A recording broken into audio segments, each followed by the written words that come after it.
Hi everyone, it's Mr. Simpson here, and I am going to be reading your class book with you, Year 5, and obviously you should all have a copy of Asher and the Spirit Bird, okay? So I know you guys have already started this reading it in school, in class, so we are just going to kick it off straight from chapter 4, which is where you should have got up to. If you missed any of it, please feel free to read it independently and then join along with the videos as I'm reading along, okay?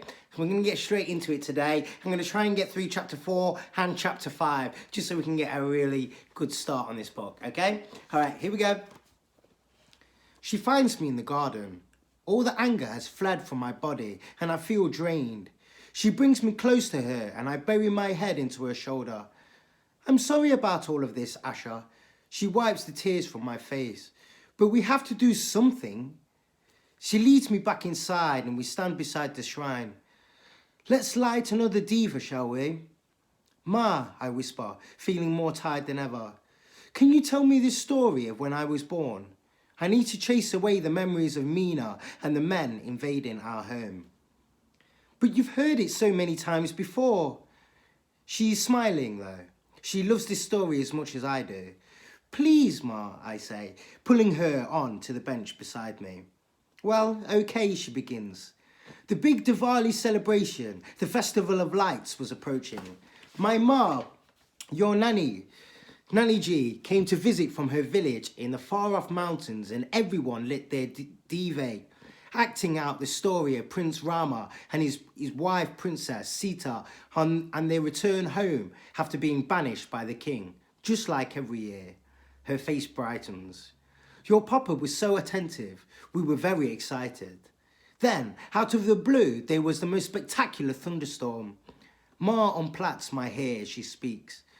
The lamangia feather folds into my lap where I hold it carefully. Ma picks up the comb, passes it through my hair. You have such long, thick locks, Asher, just like Lord Shiva, so lucky. So that night, nearly 12 years ago, is when you decided to come into the world, and we called you the Thunder Baby. And what did Nanny G say when she saw my green eyes? Ma gives a deep sigh, as if she's really missing her ma. Nanny G took one look into your mountainous green eyes and said, this baby will see things that others can't. And do you think that's true, Ma? I sip some milk and trace the red pattern on the tablecloth with my finger. Everything can be seen in different ways, she says, sprinkling jasmine oil in my hair. It all depends on what you believe in. You're growing up now. You have to start working things out for yourself. She noticed the lamega feather in my lap and lays it on the table. Where did you find it? Out in the garden, Ma. How would you know what forms the spirits of our ancestors take? Ma's voice fades into the background, and the answer comes from somewhere else. Didn't I tell you, Asher, on the day when I left you, lying still under the covers of fine white muslin, my breath beating out of me slow and laboured? I called you to come and sit beside me and not to be frightened because I would never really leave you. My spirit soul would always find a way back to you. If you look right into its eyes, they say you can gaze into its soul and tell if it belongs to your clan. Are you okay, Asher? I lean against Ma. Nanny G would have seen lots of lamegas because where she was born in the mountains, and it makes me feel excited when I think of the one I saw earlier, especially after my memory gene. Ma, did Nanny G ever talk about the lamegas? She used to tell a story that she once found a lamega chick in an abandoned nest high on a mountain ledge when she was looking after the family goats. She watched it for a few days, but no parent bird came to feed it. So she took its little tidbits and reared it until it became a fledgling. She said it got really big quickly, even though it was still so young. She loved it and it always came back to her even after it had grown up. That's what she told me anyway. She replaits my hair and puts the feather back. Then she pulls a red silk purse out of a knotted corner of her tunic. I took my pendant off to keep it safe from Mina. She holds the purse tenderly. And I think it's time you had it. My ma gave it to me when I was 12, and now it's your turn. I thought they'd taken it. I feel butterflies fluttering in my stomach and watch Ma as she brings it out. The pendant is shaped like a teardrop with a curved tip and a tiny red gemstone at the end. She unclasps the long chain and hangs the necklace she has worn for as long as I can remember around my neck. I touch its surface, which is like fine gold lace, and wrap my fingers around it. Oh, Ma, I can't find the right words. It's beautiful. I'm honoured to have it, and I promise I will look after it forever. Your Nanny G said to give it to you on your 12th birthday, but I think you should have it now. It's been passed on through the generations, always to the eldest daughter. It's a very special gift, Asha. Ma holds my face in her hands. The pendant is an ancient symbol called a butta, she says. It comes from the northern Himalayas. That's where Nanny G's family came from, where your mountain eyes are from, and where the Lamek Agers originate. She leads me to the mirror behind the shrine, and the pendant catches gold light from the flickering diva, illuminating Ma's face behind me. And in this moment, a rhythm sweeps through my body, as if I'm connecting to all the daughters in my family who have worn it before me. It's as if I'm seeing my eyes properly for the first time. Mountain green, flecked with fury, and the faces of my ancestors flash across them like stars from the distant past. The roar of a silent war cry thunders through my head. I won't let the farm be sold. We won't go to England and leave Papa behind, no matter what Ma says.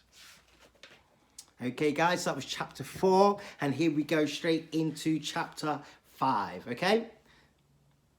I prop myself up in bed, waiting for our signal, and there it is, a flashing light through the small window. Jivan is already in the mango tree. I rush onto the roof terrace, trying to stop my chapala flicking the stone steps as I pick my way down the garden, ducking past the window where Ma sits sewing, and slip through the gate.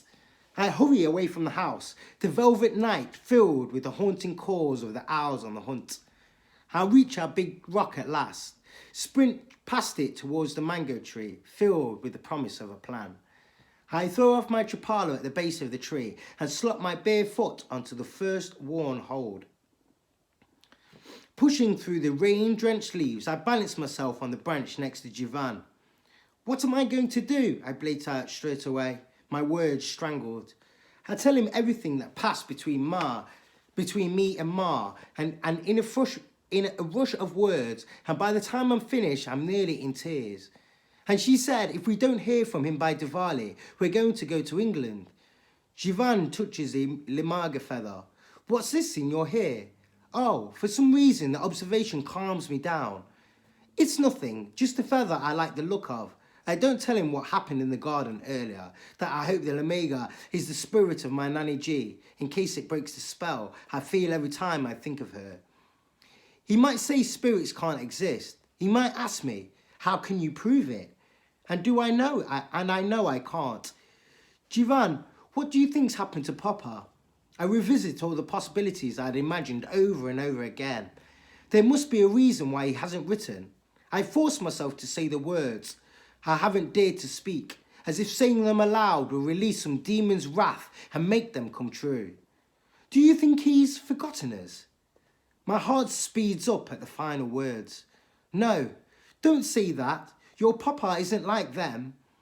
We both know about men who go to the city to work but never come back. I knew strange things was about to happen today, I say after a pause. The bell in the cowshed started moving all by itself at the same time those men and that woman, Mina, were down at our farm. And I've started having dreams again. I turn to face him. I want to see how he will react to what I have to say. You know how Nanny G thought I could see things that others can't? I start slowly.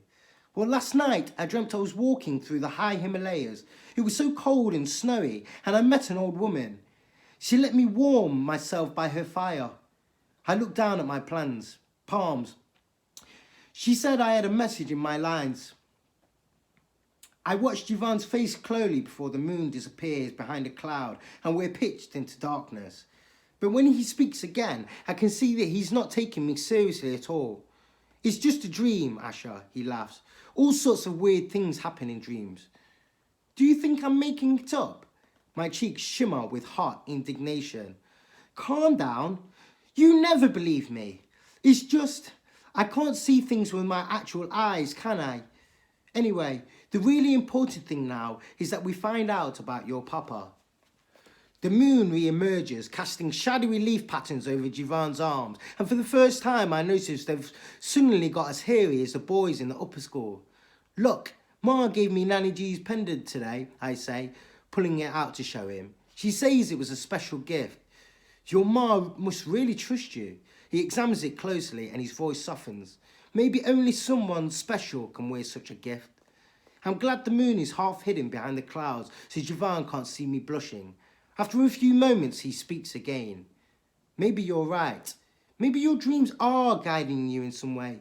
Jivan picks up a wide mango leaf and begins to crush it, releasing a mouth-watering sweet scent.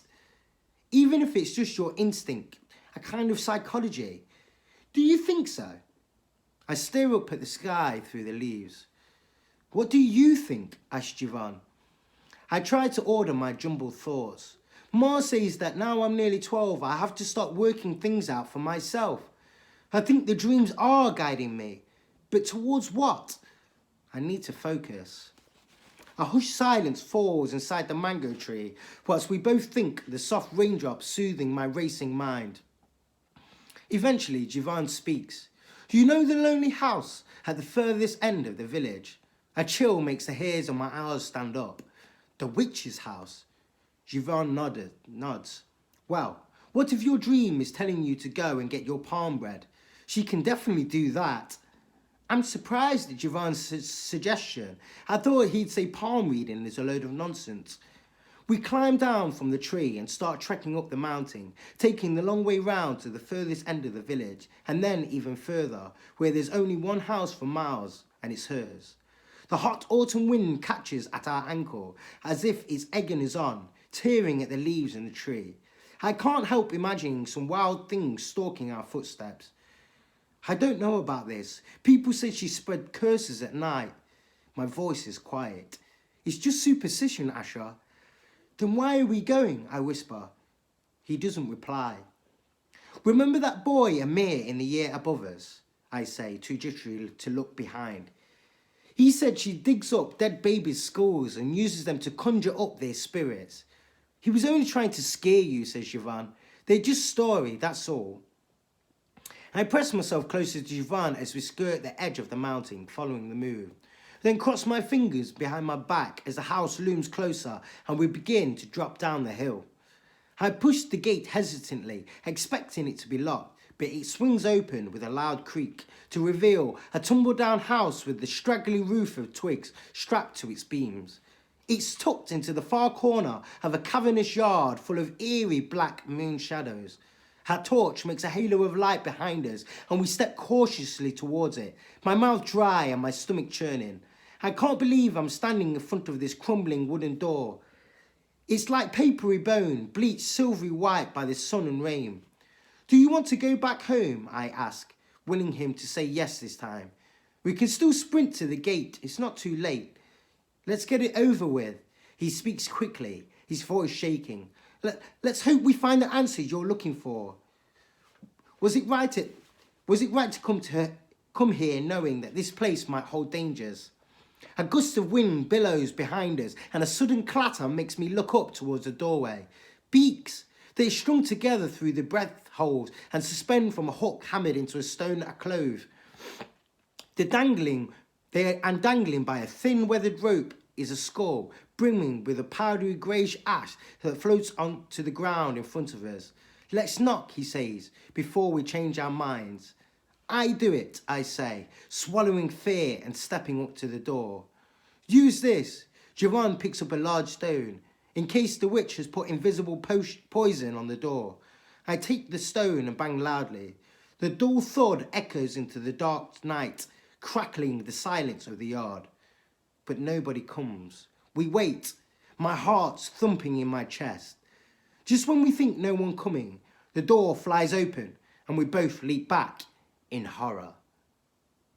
Okay, guys, we're going to leave it there, right on that little cliffhanger. But please, please, please, please do come and check back tomorrow, and we're going to read a little bit more, okay? I hope you're having a great day, guys. Hope you're having a great day. I'll see you soon, okay? All right, bye-bye.